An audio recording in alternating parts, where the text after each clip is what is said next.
Hi guys, here's Quentin from GRRRE Games. Today I'm gonna give you some insight about a great game, Nidavellir, a game from Serge Lager and Jean-Marie Minguez for 2 up to 5 people from 10 years old, and the game length is around 45 minutes. So, the great dragon Fafnir has awoken, and you know dragons, you know how they are, they're a bit greedy, you know.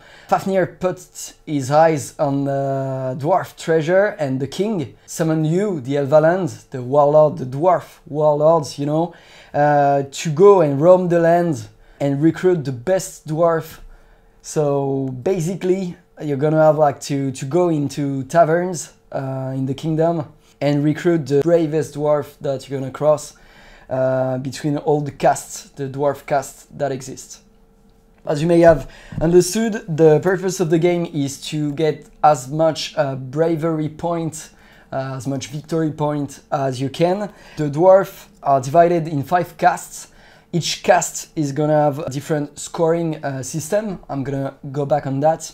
And at the end of the game, you're gonna add all of these points and the value of your coin, since the game is a bit like having this mechanism of coin building, but we're gonna get back on that to check and see the total. The Elvaland that will have the most bravery points will be the one going after Fafnir and saving the kingdom. So, how do we play? Every turn is gonna be quite the same. Every player is gonna recruit from each of the 3 taverns 1 dwarf. Each one of you got like 5 coins. They are the same at the beginning of the game. One is a bit special, it's the 0, but I'm gonna come back on that. Basically, everybody is gonna bid some coin on every tavern, so you put your coin face down on the tavern and place the remaining 2 on your purse. Then at the same time, everybody is gonna reveal the first coin for the first tavern, then the second for the second, you know, like for each tavern. And the player with the highest value on the revealed coin is gonna choose first. So anyway, everybody is gonna recruit. It's just the order that is gonna be checked at this point. So you take your dwarf, add it to your army, goes to the next tavern, etc, etc. Every turn is quite the same. I told you that the coin 0 is a bit special. Indeed, once you did the recruiting part, taking a dwarf, you will, with the 0, reveal the 2 coins in your purse, add their value. Let's pretend I put the 5 and the 3 in my purse, so the addition is 8. I will have to, and be able to, discard the highest value from these 2 coins, so the 5, and add to my purse, you know, like to my collection of 5 coins, a coin equal to this value. So 5 plus 3, you know, 8. I get to add the 8 coin to my purse. So that's the concept of coin building during the game. Basically, you're gonna augment the value, like the number of points that you're gonna get from your coins at the end of the game, but also augment the probability to be the first one to pick, to recruit a dwarf at taverns during the game. The subtlety is that in the treasure there is a certain amount of coins, and when you're not able to recruit, for example in this case the 8, because there is no more 8 coin in the treasure, you will take the coin with the next value. So basically in this case you would take a coin with the value of 9.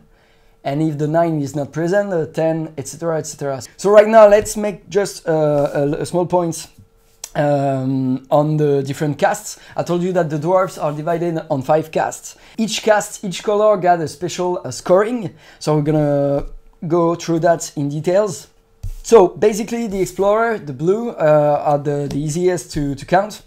You just add to your total of points the value written on each dwarf. For the warriors, it's a bit like the same. You add the value written on the card, but at the end of the game, if you are the player that have the most ranks of warrior, a rank in the game is very important. This is the little flags that are present on every dwarves. So if you have like the most ranks, the most flags of warriors, you will also be able to add your coin of highest value to this total of warriors. Then the blacksmiths and the hunters, basically they work with an algorithm, mathematical algorithm that is written on your kingdom map, character sheet, let's say. So basically, you just have to count how many ranks of hunters or of blacksmiths you have, and check like the comparison and add the value to your scoring. And then last but not least, the miner, basically they work like that. You add the value written on all of your miners and you multiply it by the number of ranks of miner that you possess. So in this case, 2 plus 1, 3, but you have like 2 ranks of miner, so it's 3 multiplied by 2, so it's 6 points. And it goes like that. So it's very important when you choose your strategy for every tavern and during the game to know how many points you want to have or you will be able to have from what cast. We'll be talking now about like heroes and distinction. So I told you about ranks, which is a really important thing in the game. Basically, the game is played through 2 ages, 2 deck of cards that are quite the same, but just slightly different. Basically, when every turn you will recruit in taverns and put new dwarf, etc. At some point, you will run out of cards from age 1. This is the moment where the king summons you to his court and gives some distinction, you know, helps some of you Elvalans in your quest of recruiting a dwarf. So basically, for each cast, we're gonna ask the question, so who has the more ranks in warrior? The player that has the most ranks gets the distinction, which in this case is to add 5 to the value of one of his coins, so you exchange immediately one of your coin, except the 0, for one of the other coin. Then we do it for the hunters, for the miners, for the blacksmiths, and then for the explorer. Each one of these distinctions is gonna help you in the game by getting a better gem, by getting a special new 0 coin, by getting freely another blacksmith, and by helping you taking advantage on the others. Since it's a distinction, in case of equality, nobody gets the distinction.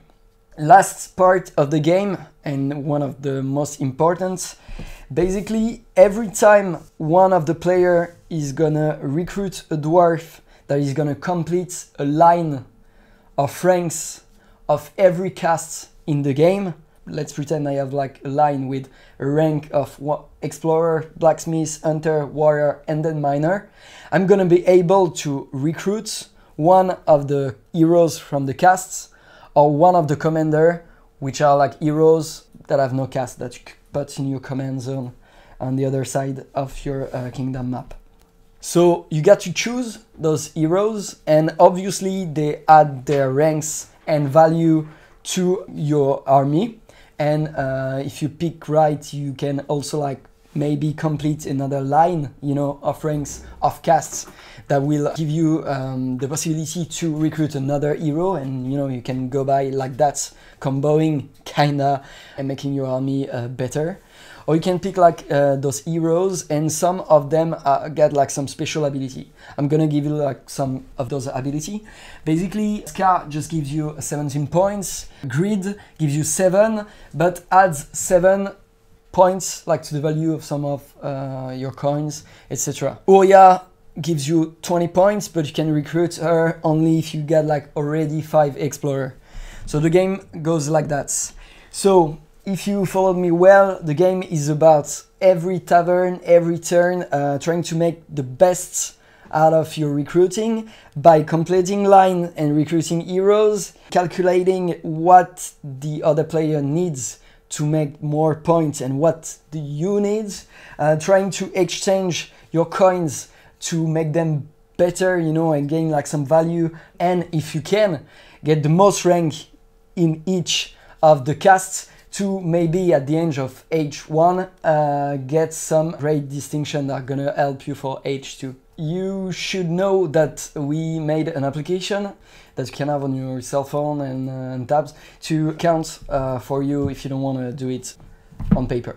And that's pretty much all. The game is really complete, a bit nervous when you play on 2 because you get like to make the best out of it. At 5 it's like tense also, but it's really accessible and really deep in terms of replayability. Thank you for listening to this rule overview. We hope you're gonna have fun playing Nidavellir.